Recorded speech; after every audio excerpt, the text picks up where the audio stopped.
कैसे हैं सभी प्यारे छात्र और छात्राएं। चलिए, मैं आपका अपना टीचर गुलशर गौड़ आज मैं आप लोगों के लिए हिंदी विषय लेकर आया हूं, जनरल हिंदी। और इससे पहले हमारी 24 क्लास हो चुकी है हिंदी की, सामान्य हिंदी।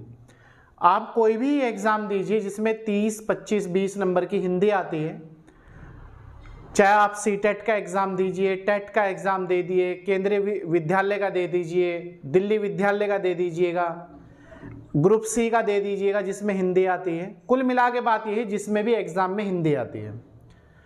आप लोगों की सेवा में हमारे संस्थान के द्वारा हिंदी के 30 टेस्ट कराए गए हैं। आप लोग वो प्ले लिस्ट में पढ़े हुए हैं, आप वहाँ से जाके हिंदी के टेस्ट ज्वाइन करें।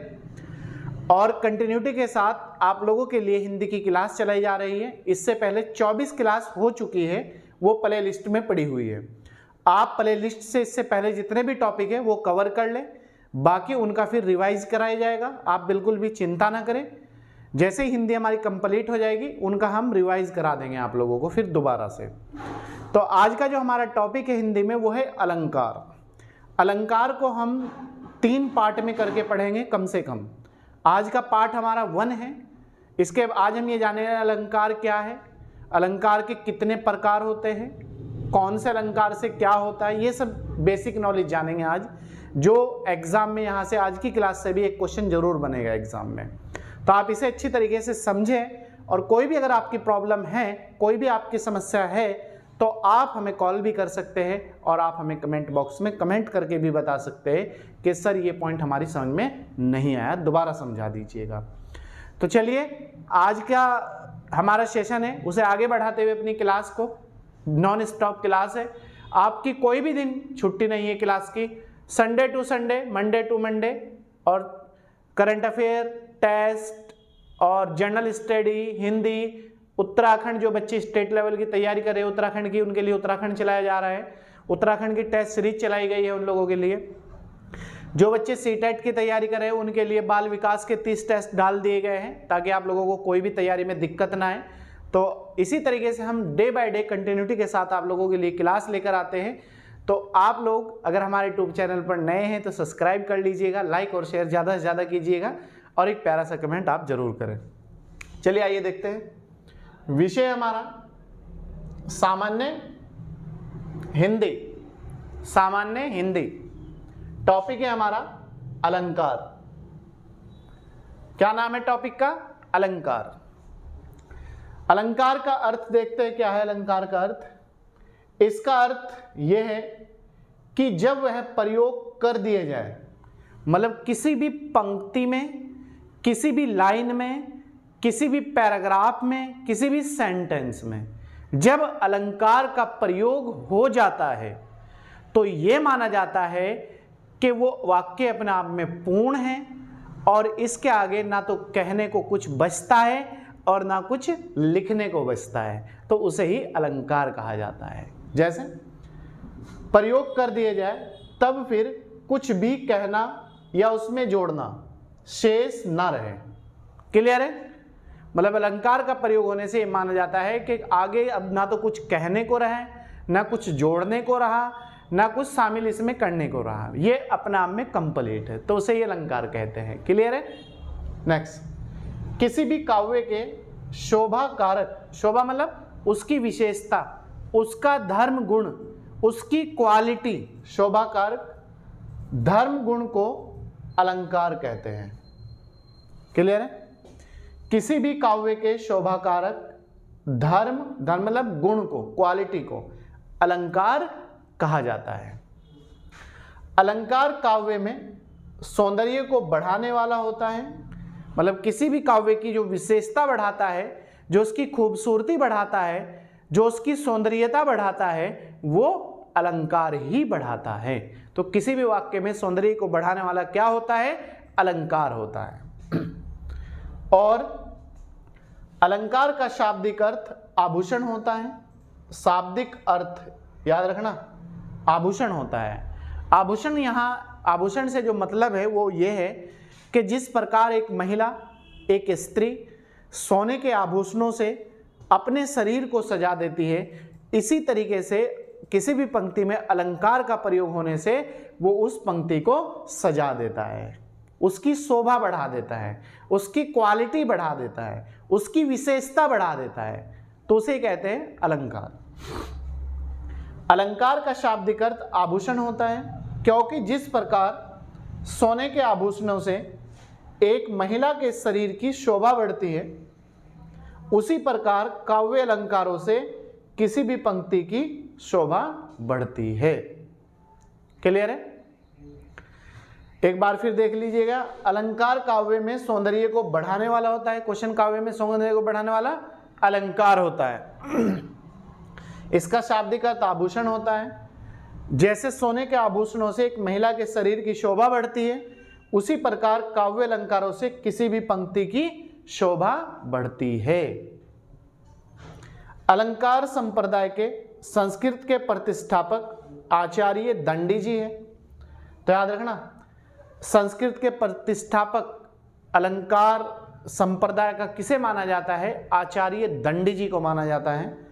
इनके अलावा अन्य कवि जैसे भामे भी अलंकारवादी कवि हैं, विश्वनाथ भी अलंकारवादी कवि हैं, आदि अलंकारवादी कवि है। दे देगा निम्न में कौन अलंकारवादी कवि नहीं है?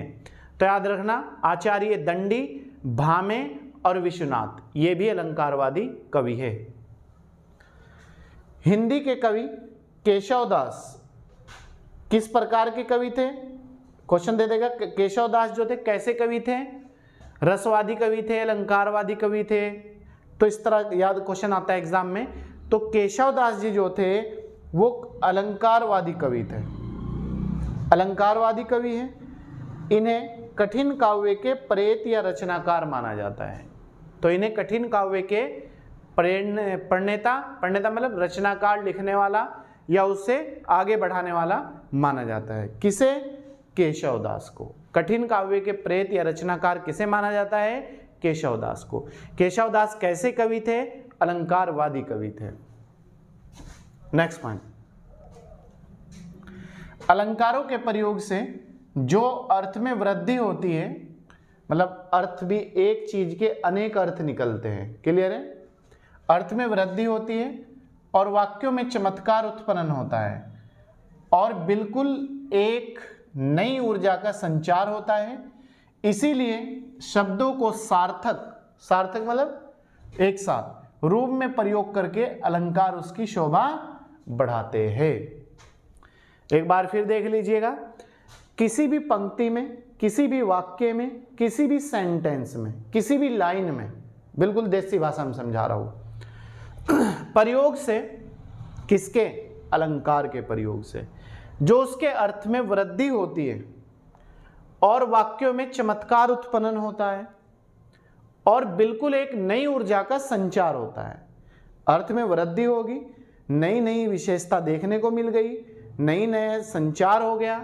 इसीलिए शब्दों को सार्थक रूप में प्रयोग कर अलंकार उसकी शोभा बढ़ाते हैं। याद रखना, सार्थक। अलंकार के दो प्रकार होते हैं, 2 टाइप के अलंकार होते हैं। नंबर 1 शब्दालंकार, नंबर 2 अर्थालंकार। याद रखना, अलंकार के कितने प्रकार हैं?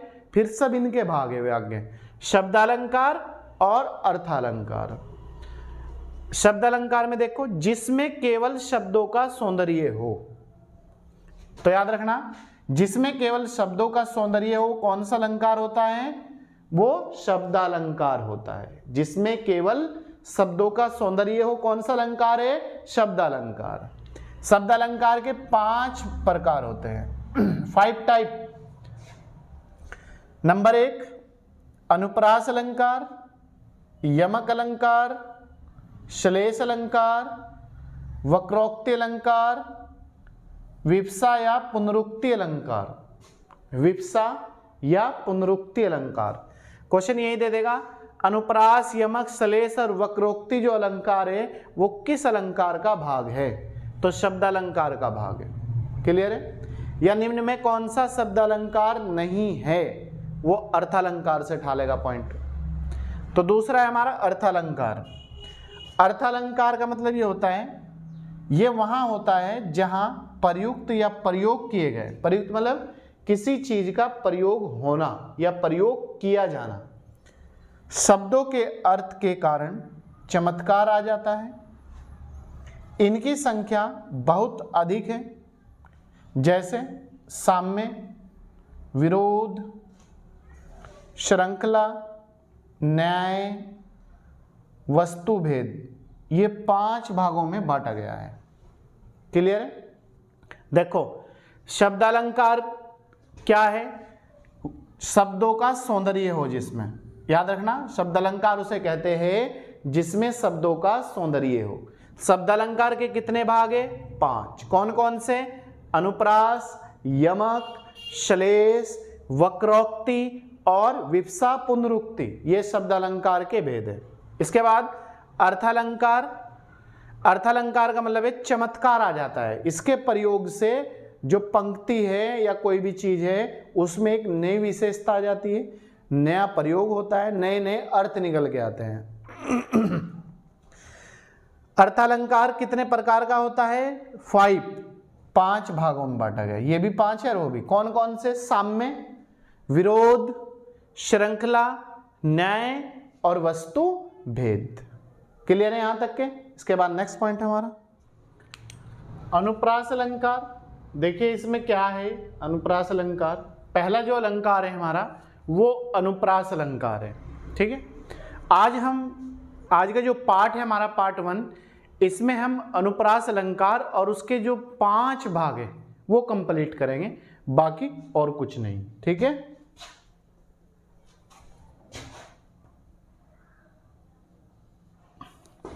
देखते हैं। ये अलंकार वहां होता है जहां किसी पद में एक ही अक्षर बार बार, याद रखना, एक ही अक्षर बार बार, कोई भी अक्षर हो, अगर वो बार बार आकर उस पद की शोभा बढ़ाते हैं तो वहां पर अनुप्रास अलंकार होगा। अब याद रखना, अनुप्रास अलंकार वहां होगा वो किसी भी लाइन में, किसी भी पंक्ति में, किसी भी पैराग्राफ में, किसी भी सेंटेंस में अगर वही अक्षर या वही शब्द बार बार आ रहा है तो वहां पर आपका अनुप्रास अलंकार होगा। और अनुप्रास जो अलंकार है देखते हैं, आइए। जब एक शब्द या एक वर्ण, नोट में डलवा दिया मैंने, की आवृत्ति बार बार होती है, क्या तो किसी शब्द की रिपीटेशन बार बार हो या फिर पूरे वर्ण की, जैसे हम सम दम, हम सम दम, हम सम दम, तो पूरा वर्ण हो गया, हम एक शब्द हो गया।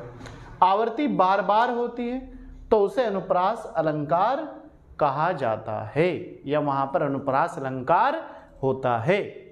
जैसे एक पंक्ति है, चारू चंद्र की चंचल किरणें, आपको अतेक ही दे देगा, चारू चंद्र की चंचल किरणें में कौन सा अलंकार है? तो चारू चंद्र की चंचल किरणें में अनुप्रास अलंकार है। क्यों अलंकार है अनुप्रास? क्योंकि यहां पर एक ही अक्षर या एक ही वर्ण की आवृत्ति बार बार हो रही है। जैसे च इसमें भी है, च इसमें भी है, च इसमें भी है। चारू चंद्र की चंचल किरणें, चा 3 बार रिपीटेशन हो गया, तो कौन सा अलंकार हो गया? अनुप्रास अलंकार। आगे बढ़ते ऐसे पंक्ति को ले गए, खेल रही थी जल थल में, देखो यहां भी ला रिपीट हो रहा, यहां भी ला रिपीट हो रहा, यहां भी ला रिपीट हो रहा। तो यहां पहले पंक्ति में चा रिपीट हो रहा, दूसरे में खेल रही थी जल थल में ला रिपीट हो रहा। एक और देख लो, चांदनी है 4 रिपीट, चिक है 4 रिपीट, चिरागन की माला है 4 रिपीट, तो इसमें चा रिपीट हो गया। तो क्या तो आपको पूरी पंक्ति दे दे, कभी कभी ये दे देता है चांदनी है, चिक है, चिरागन की माला है, इसमें कौन सा अलंकार है? अनुप्रास अलंकार है। कभी कभी ये दे देगा पंक्ति, चारू चंद्र की चंचल किरणें खेल रही थी जल थल में, कौन सा अलंकार है? अनुप्रास अलंकार है। क्यों है? जब एक शब्द या एक ही वर्ण की आवृत्ति, एक शब्द या एक वर्ण, ये 2 पॉइंट याद रखने हैं। एक शब्द जैसे चा या जैसे चारू चारू चारू, खेल खेल खेल, पूरा वर्ण हो गया, कि आवर्ती बार बार, रिपीटेशन बार बार होती है, वहां अनुप्रास अलंकार होता है। चारूचंद्र की चंचल किरणें खेल रही थी जल थल में, कौन सा अलंकार है? अनुप्रास अलंकार है। चांदनी है चिक है चिरागन की माला है, कौन सा अलंकार है? अनुप्रास अलंकार है। क्लियर है? अब क्वेश्चन ये आता है कि अनुप्रास जो अलंकार है उसे कितने भागों में बांटा गया है? इसके कुल 5 भाग है। अनुप्रास अलंकार के 5 भाग है। कौन कौन से 5 भाग है ये भी याद रखना। छेका अनुप्रास अलंकार, नंबर 2 लाटानुप्रास अलंकार, 3 वृत्त्यानुप्रास अलंकार, 4 अत्यानुप्रास अलंकार और 5 शरत्यानुप्रास अलंकार।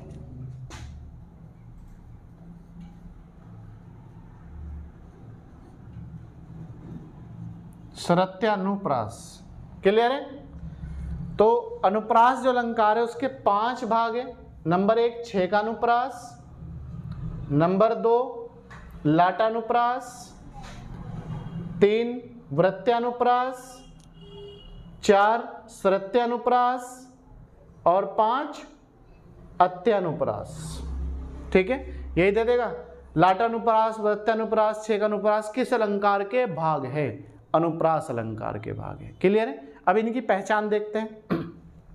छेकानुप्रास जो अलंकार है इसमें जहां स्वर के एक ना रहते हुए भी कई व्यंजनों की 2 बार, मतलब स्वर की जो ध्वनि है वो अलग अलग है लेकिन व्यंजनों की 2 बार आवर्ती हो, मतलब स्वर की ध्वनि अलग है लेकिन व्यंजन शर्त यह है कि उसकी 2 बार आवर्ती हो। जैसे आंखों में आजन, यहां व्यंजन अ। क्लियर है? आंखों में आजन में कौन सा अलंकार है? छेकानुप्रास अलंकार। इसी तरीके से कानों में कनफूल फबते हैं, देखो इसमें भी क रिपीट है, क रिपीट है। ठीक है, व्यंजन रिपीट है। तो इसमें जो है आपका छेकानुप्रास अलंकार है। एक पंक्ति और देख लो। गुरु गोविंद दो खड़े काके लागू पाऊ, बलिहारी गुरु आपने जिही गोविंद दियो बताई। देखो इसमें गुरु गोविंद दो खड़े काके लागू पाओ, तो गुरु गोविंद दोनों रिपीट है, ग ग। इसमें बलिहारी गुरु आपने जिही गोविंद दियो बताए, तो इसमें भी ग रिपीट है गुरु और इसमें भी गोविंद रिपीट है। तो कौन सा अलंकार हो गया आपका? छेकानुप्रास अलंकार। दूसरा है नंबर 2 लाटानुप्रास अलंकार। जहां शब्दों और पदों की आवर्ती हो पर अन्वय के भेद से अर्थ अलग हो या अर्थ बदल जाता है। अन्वय मतलब दूसरी पंक्ति में अन्वय कर देने पर अर्थ बदल जाता है और उसका भेद भी अलग हो जाता है। जैसे एक बार देख लीजिएगा, जहां शब्दों और पदों की आवर्ती हो पर अन्वय के भेद से अर्थ अलग हो जाए या अर्थ बदल जाता है। जैसे पूत कपूत तो क्या धन संचय, पूत सपूत तो क्या धन संचय। पहली पंक्ति ये है और दूसरी पंक्ति ये है। ठीक है, तो कहने देते पूत कपूत, अगर पूत अच्छा है और धन भी नहीं है, गरीब है, गरीबत में भी वो अमीर है, और अगर पूत अच्छा नहीं है तो कितना भी माल हो, कितना भी धन हो, कितना भी पैसा हो, तो उस पैसे का भी कोई फायदा नहीं है, वो भी एक ना एक दिन सत्यानाश हो जाएगा, वो भी बर्बाद हो जाएगा पैसा। ठीक है, तो इसे ही कहते हैं पहली पंक्ति का अर्थ कुछ और है, दूसरी पंक्ति का अर्थ कुछ और है। पूत कपूत तो क्या धन संचय, पूत सपूत तो क्या धन संचय। तो तीसरा है वृत्त्यानुप्रास अलंकार। जहां एक वर्ण की आवर्ती 3 या 3 से अधिक बार होती है। याद रखना 3 शर्त यह है 3 या 3 से अधिक बार, कम से कम 3 बार आवर्ती होनी चाहिए, अधिक 5, 6, 10 कितनी भी बार हो सकती है। तो वहां पर उस पंक्ति में वृत्त्यानुप्रास अलंकार होता है। जैसे चारु चंद्र की चंचल किरणें, देखो च एक बार, चंद्र 2 बार, चंचल 3 बार, चारु चंद्र की चंचल किरणें, तो 3 बार रिपीटेशन हो गया। इसी तरीके से दूसरी पंक्ति है, पहली और ये दूसरी। खेल रही थी जल थल में, तो इसमें क्या है, ला 1 बार, 2 बार और 3 बार। तो खेल ला 1 बार, जल ला 2 बार, थल 3 बार। तो चारु चंद्र की चंचल किरणें कौन सा अलंकार है? इसमें शर्त यह है वृत्त्यानुप्रास अलंकार है, क्योंकि किसी भी वर्ण की आवर्ती कम से कम 3 बार होनी चाहिए और वो इसमें है।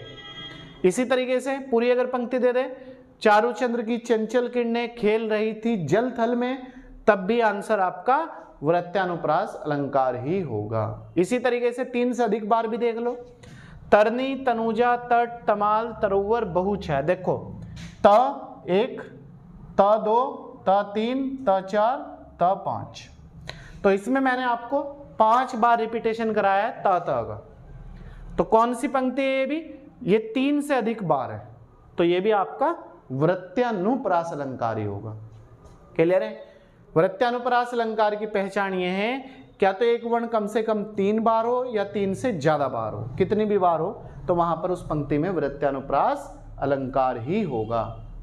नेक्स्ट है अत्यानुप्रास अलंकार।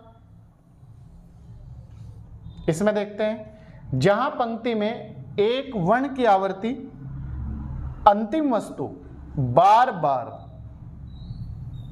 होती है, जहां पंक्ति में एक वर्ण की अंतिम वस्तु बार बार होती है, जैसे आपका नाम है फूल, तो फूल फूल फूल फूल, तो अंतिम ला वस्तु होगी नहीं, तो ला बार बार रिपीट हो रहा, तो वहां पर आपका अत्यानुप्रास अलंकार है। जैसे आपका नाम है हेमा, तो मां जितने भी है मां बाद में ही प्रयोग होगा, मां मां मां, हेमा, सैमा, लेमा, नैमा, खैमा, मां बार उसी स्थान पे रिपीट हो रहा नहीं। जैसे कहत ता रिपीट लास्ट में, नटत लास्ट में, खिजत में लास्ट में, मिलत में लास्ट में, लजियात में लास्ट में और सजियात में लास्ट में, देखो ता लास्ट में ही रिपीट है। तो इस तरह की जितनी भी पंक्ति होगी उसमें अंतिम वस्तु अपने स्थान पे जो कि त्यों होगी, चाहे पहले कुछ भी शब्द हो, कुछ भी XYZ, लेकिन जो अंतिम वर्ड होगा वो अपने स्थान पर ही प्रयोग होगा और वहीं पर वो चलता रहेगा। तो इस तरह की जितनी भी पंक्ति होगी उनमें आपका अत्यानुप्रास अलंकार होगा। क्लियर है? लास्ट अलंकार है आज का हमारा श्रुत्यानुप्रास अलंकार, 5वां है श्रुत्यानुप्रास अलंकार। जब पंक्ति में एक ही वर्ण व्यंजन की आवर्ती हो रही हो, मतलब जैसे क है, क एक ही व्यंजन की है, क ख ग घ ड, जैसे च है, च छ ज झ, उसी वर्ण से जब पंक्ति में एक ही वर्ण, याद रखना एक ही वर्ण व्यंजन की आवर्ती हो रही हो, जैसे खग क ख ग खग, कुल क ख ग कुल, गुख क ख ग ख गुख, खक, गुंजन ग की रिपीटेशन और कर्ता क ख ग घ। तो जब एक पंक्ति में एक ही वर्ण के व्यंजन की आवर्ती बार बार हो रही हो तो वहां पर आपका श्रुत्यानुप्रास अलंकार होगा। क्लियर है? तो प्यारे छात्रों छात्रों, ये थे आज के हमारा क्लास। अगर आपको हमारी क्लास अच्छी लगी और हमारा समझाना और हमारी दिन प्रतिदिन की क्लासें आपको अच्छी लगती है तो आप हमारे चैनल को सब्सक्राइब कर लीजिएगा, लाइक और शेयर जरूर कीजिएगा और एक प्यारा सा कमेंट जरूर करेगा। चलिए मिलते हैं आपसे नेक्स्ट क्लास के साथ। तब तक आप अपना ध्यान रखिएगा और जो हमने क्लास आपको अभी तक कराई है उन सबको आप बार बार रिपीट करिएगा, नोट्स बनाइएगा, सुनिएगा। तो आगामी जो परीक्षा है आप देखना उसमें आपको कितना बेनिफिट होने वाला है। चलिए, थैंक यू।